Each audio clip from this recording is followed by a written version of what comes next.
Hello crafty friends, my name's Alicia, but you can call me Crafty Al. And today I'm going to be showing you how I put together my first set of cards using the January 2026 SheetLoad of Cards printable. I hope you'll stick around and get lots of tips on how to make your own.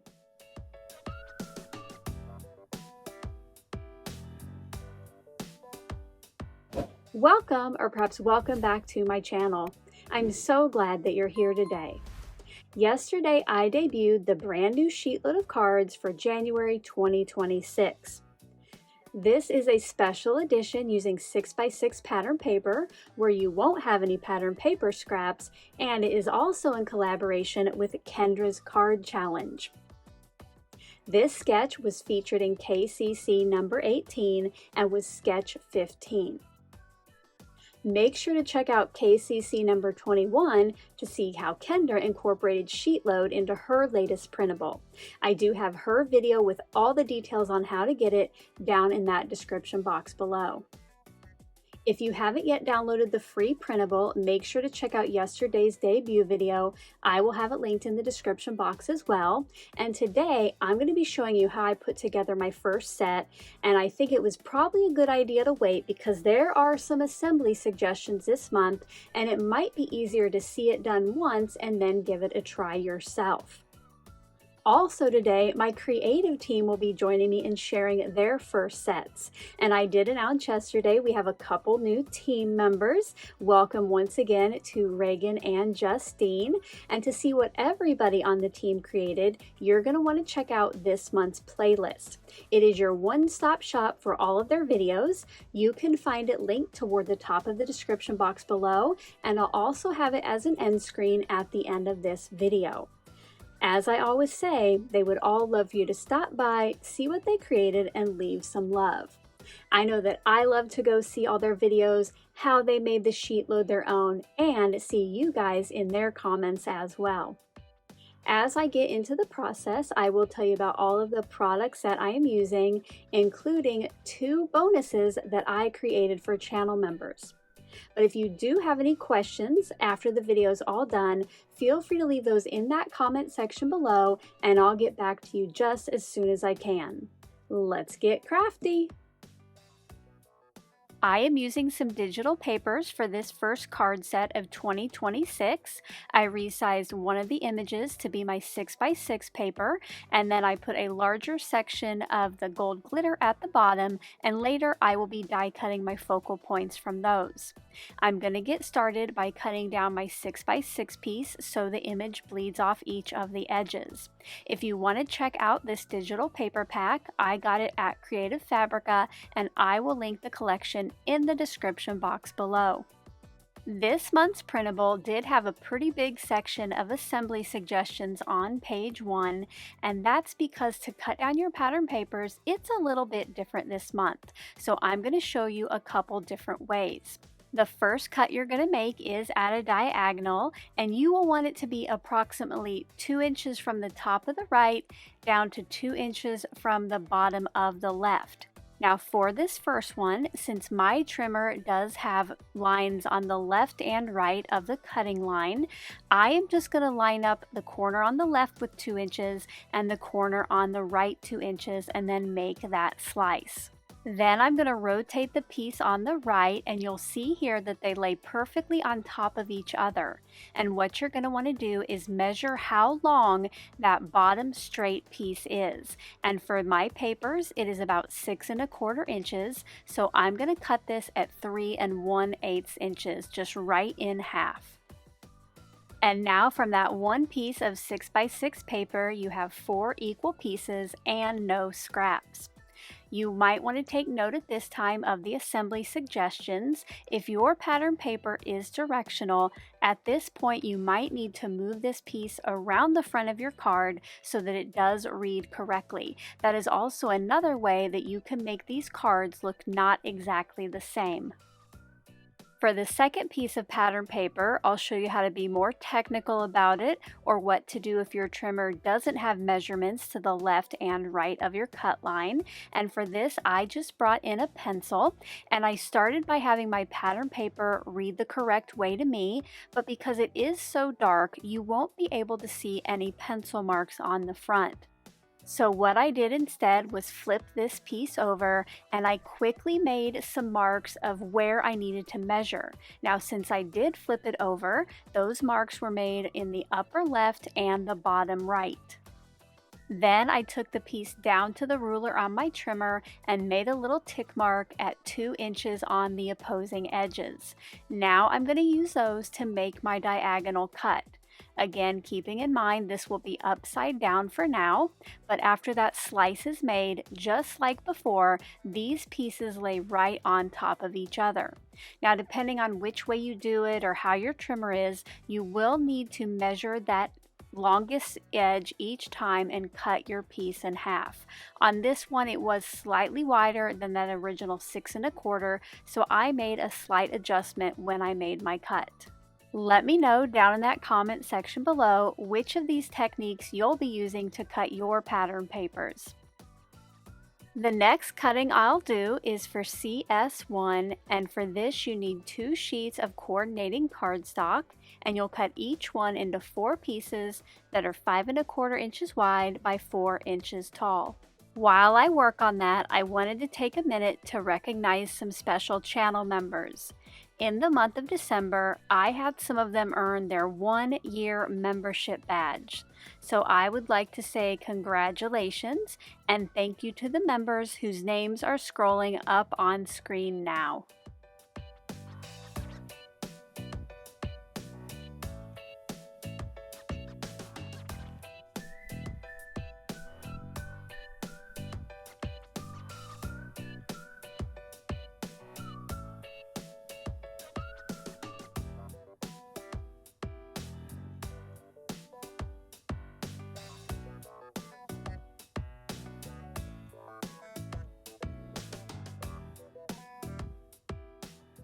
Thank you all so very much for your continued support. If you're not yet a channel member and you would like to find out more about the perks of being one, you can click on the join button below this video or check out the link in the description box below. Membership starts as low as $1.99 a month, and that will get you access to probably the most favorite perk, and that is the visual archive. It is a one-stop shop with thumbnails and direct links to all SheetLoad of Cards editions. The last required pieces that you'll need are your 8 A2 card bases, and for this you'll want 4 sheets of cardstock that you cut in half and then fold in half. I already had some made in my stash, so I grabbed 8 of those. Now I want to slow the process video down just a little bit and tell you about the focal points I'm going to be adding to my cards. For this set, I'm using 2 channel member bonuses. The first of which will be my 2026 focal point. It is an SVG cut file, and you can see a preview up on screen now. And I'm going to be cutting the 2026 from the gold glitter digital paper that I printed. And then for the shadow, I'll be using vellum. For my sentiments, I created a set of New Year's sentiments that coordinates with the Teresa's One and Done sentiment die. Now, between yesterday's video and today's, I got an update on Jamie about this die. In case you have not yet ordered it from Not Too Shabby, it has been out of stock for a little bit. But good news, Jamie just put in her order for more, and they will be here in probably about a month. So if you have not yet purchased this die and you were wanting to, which I do plan on in the future making more sentiment printables to coordinate with it, you're going to want to check out the link in the description box below, and you'll enter your email address into there to be the first to know when those dies are available again. If you are a channel member who would like access to those files, make sure to check out the membership tab later today, and there will be a post with download links. You can also check out the monthly blog where there are links to all current and past channel member bonuses. If you are not yet a member and would like to find out more about the perks of being one, including the SheetLoad archive, which gives you access to over 70 SheetLoad of Cards editions, you can click on the join button below this video. It doesn't automatically sign you up for anything, it just shows you the different levels and the perks that go along with it. Please pay attention that if it says die cut is any more than $1.99, that you hop off that iPhone or iPad and try again on a computer or Android device. Apple charges between $1 and $3 per membership and just takes that for themselves and charges you more than you should be. Now back to the process. Off camera, I'm going to go ahead and cut my focal points on my silhouette and die cut my sentiments for my cards. This sheet load is a great one to make your own, whether it's using one of my alternative ideas or your own to change up the focal point. I am going to go ahead and emboss my CS1 pieces using the faceted petals embossing folder from Spellbinders. I chose that one because I thought that the pattern kind of reminded me of glitter or confetti. And the great thing about this size is that you can emboss 2 of these card fronts at once. I embossed the rest of those off camera, and now it's time to put my pattern paper pieces on top. Now once again, you can definitely switch your pattern paper around to different corners, especially if your pattern paper is directional. For my set today, I am going to go ahead and keep this in that upper left hand corner, and I will be using liquid glue just so that it can adhere nicely to that embossed background.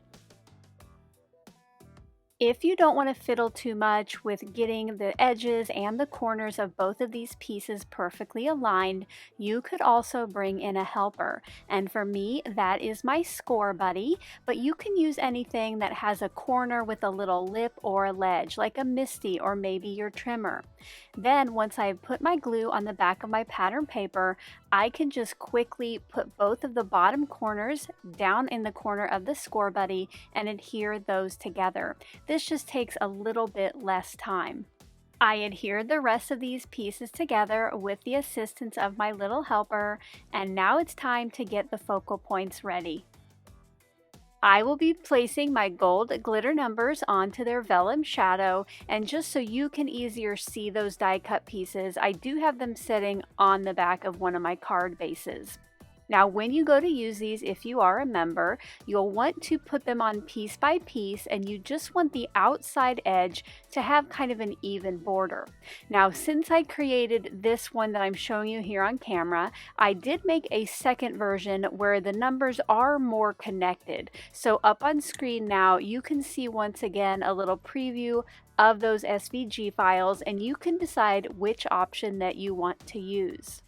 I would suggest using liquid glue when you put these together. That way you have some wiggle time to get the pieces adjusted, and instead of using like a printed paper like I have, you could use cardstock for your numbers, and if you don't have vellum, your shadow could be of a cardstock as well. Here's a look at the first one put together. Now I did want to show you a second way to do this. If you are using vellum, what you can do is take the negative piece from the die cutting, flip everything over, and then arrange your vellum piece around one of the openings so there's a nice even border. I held that in place temporarily with some Scotch removable tape, and now I'm going to use it as an inlay kind of die cut. So I add some liquid glue to the back of each piece of the 2026 and place that into the opening. Now I do try to make sure that the glue doesn't ooze out and get behind the negative part so it would all adhere together. So from time to time I do lift up parts of the negative piece, and then once those are all inlaid, you now have that second die cut, and you can decide which is easiest for you. Let me know in the comment section below if you're going to go for eyeballing it or use the inlay technique. I printed the bonus sentiments onto a piece of lightweight white cardstock, and before I can cut those with the one and done die from Not Too Shabby, I do need to cut the piece in quarters. Here's a look at all 11 of those sentiments cut out. I ended up going with a "May this be your best year yet" sentiment, and I just love the stitching detail around the edge. Once all of the individual parts were ready, it was time to finish assembling the cards. For this, I placed my embossed cardstock and pattern paper piece centered onto the front of my card base. You'll see that there's just a nice even white border all the way around. Once those were all completed, it was time to put on my focal points, and for this I did spend some time figuring out where I wanted the die cut piece and the sentiment to go, and I ended up kind of aligning them both to the right edge of the card. That way the glitter pattern paper would really shine. I adhered the die cut piece and the sentiment with liquid glue. Once again, since that cardstock is bumpy, this is just going to give me better coverage, and to help get nice adhesion and give some pressure and time for those pieces to dry to the front of the card, I did place them underneath some magnets on my glass board. I finished assembling the rest of the cards off camera, and I could have definitely added some sparkle, but I thought with the digital paper looking like glitter, I didn't need to on this set. Here are some close-up looks at the finished cards. I hope you enjoyed seeing how I put together my January 2026 sheet load of cards and got a few tips along the way. If you did, as always, a thumbs up is appreciated. Now don't forget to go see what the creative team made by using the playlist here in just a second or the link in the description box below. Until my next video, I hope you're all having a crafty day. Bye-bye. Thank you so much for taking the time to watch all the way to the end of the video. I hope now you'll consider clicking on one of the videos or playlists I have linked above. And if you are interested in any of the products or tools I used in today's video, I do have some links in the description box below.